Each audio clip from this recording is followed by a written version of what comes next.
देखिए, मेरा नाम तारिक भट्ट है।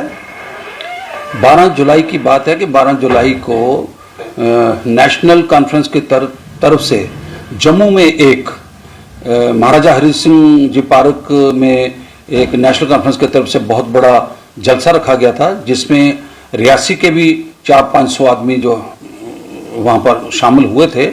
और उस जलसे के इख्तिताम पर कुछ मीडिया कर्मी जो थे उन्होंने मुझे घेर लिया और उन्होंने मुझसे कुछ स्टेटमेंट ली और उन्होंने मुझसे जो क्वेश्चन किए उन क्वेश्चनों के मैं जवाब दे रहा था। मैंने वहाँ पर कोई तकरीर नहीं की, उनके सवालों के जवाब में मैंने कुछ अल्फाज जो है वो इस्तेमाल किए थे और वो अल्फाज जो थे वो मैंने कुछ तारीखी किताबों से पढ़े थे और कुछ तारीख दानों की किताबों में मैंने पढ़े थे और कुछ किताबें जो हैं वो हमारे देश की यूनिवर्सिटियों में लगी हुई हैं और लाइब्रेरियों में वो लगी हुई हैं, गवर्नमेंट की अप्रूव्ड शुदा वो किताबें हैं। उनसे मैंने कुछ लफ्ज़ जो पढ़े थे वो मैंने वहाँ पे दोहराए थे। उसके बाद मैं ये समझ रहा था कि इन किताबों के मुताबिक मेरे ये अल्फाज जो हैं वो दुरुस्त हैं, लेकिन उसके बाद जब मैंने मीडिया में देखा कि कुछ लोगों ने इस बात पे बड़ा एतराज़ उठाया और फिर मैंने मीडिया में देखा कि कुछ मेरी वीडियो जो थी उसको थोड़ा सा आगे पीछे से एडिट करके इस किस्म का माहौल क्रिएट किया कि सारे जम्मू में आग उसकी लग गई, हर जगह प्रोटेस्ट होने लगे। और मैं ये समझता हूँ कि अगर मेरी तरफ से कोई ऐसी बात हुई है, कोई किसी के जज्बात को ठेस पहुंची है, मैंने तो कोशिश की कि ऐसी कोई बात नहीं हो और ना ही मैंने की है।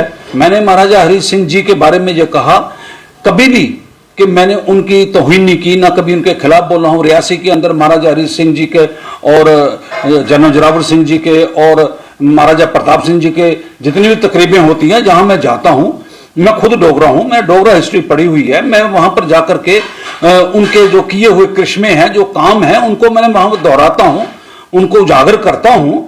और मैं कैसे ये कह सकता हूं, मैंने तो डोगरों के खिलाफ कोई लफ्ज नहीं बोला, डोगरा नाम नहीं बोला, मैंने किसी धर्म के खिलाफ कोई बात नहीं की, महाराजा हरि सिंह जी के खिलाफ कोई बात नहीं की। इतनी बात जरूर है कि मैंने वहां पर यह कहा था कि जम्मू के बीजेपी के लोगों ने देश के लिए कोई कुर्बानी नहीं दी। ये एक सियासी बात थी वहां पर, वो भी हम पे इल्जाम लगाते हैं, हम भी उन पे इल्जाम लगाते हैं। ये बात मैंने वहां पर जरूर कही है। और उसके साथ साथ मैंने राजपूतों के खिलाफ या डोगरा राजपूत के खिलाफ या किसी जात या किसी बरादरी के खिलाफ मैंने कोई ऐसा लफ्ज वहां पर इस्तेमाल नहीं किया है।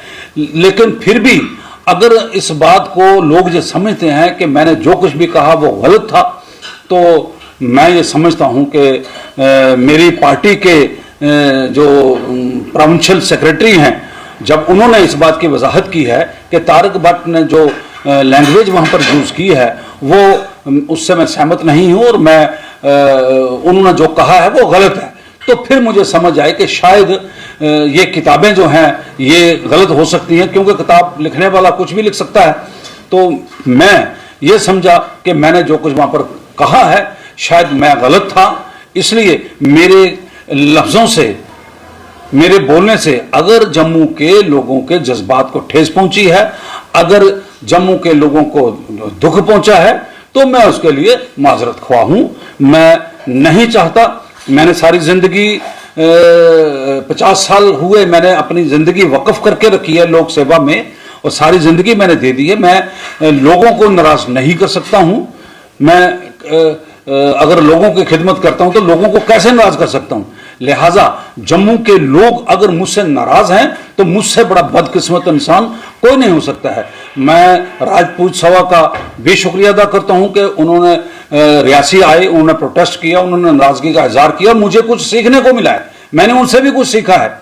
और फिर आज मुझे इस बात का दुख तो है कि जो मेरे बच्चों के बराबर जो बच्चे थे उन्होंने भी मुझे पुत्र पुत्र करके कहा, मुझे माँ बहन की गालियां दी हैं। मैं इस बात का बुरा नहीं मनाता कि किसी ने मुझे क्या कहा, मुझे तो जान से मारने की धमकियां भी आई, तो लेकिन अगर मैंने ये नहीं बोला होता तो ना मुझे कोई गालियां निकालता, ना मुझे कोई जान से मारने की धमकी देता। लिहाजा मैं सबका शुक्रिया अदा करता हूं जिन्होंने मेरे खिलाफ प्रोटेस्ट किया, जिन्होंने मेरे साथ हमदर्दी दोहराई या जिन्होंने जो कुछ भी किया। मैं उनका सबका मैं शुक्रिया अदा करता हूं। और उसके साथ साथ आखिर में यही कहूंगा कि मुझसे अगर कोई लफ्ज गलत निकला है या मैंने कोई गलत कह दिया है या मैं समझता हूं कि अगर मैंने गलत कहा है तो मैं उसके लिए माजरत चाहता हूं, मैं उसके लिए माफी चाहता हूं। अभी हम देख बात यह है कि तो मैं एज ए तारिक भट्ट मैंने बोला है, इसमें नेशनल कॉन्फ्रेंस का कोई रोल नहीं है।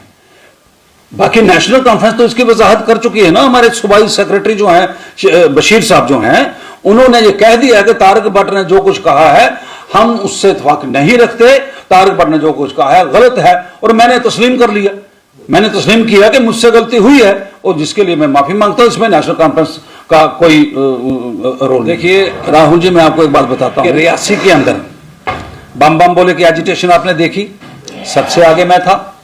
रियासी के काज के लिए सबसे आगे मैं था। यहां भाईचारे के लिए मैंने जितना काम मैंने किया है इतना शायद ही किसी ने किया हो। अलबत्ता कुछ बातें ऐसी होती हैं कि जो इंसान को सोच समझ कर बोलनी चाहिए, सोच समझ कर करनी चाहिए।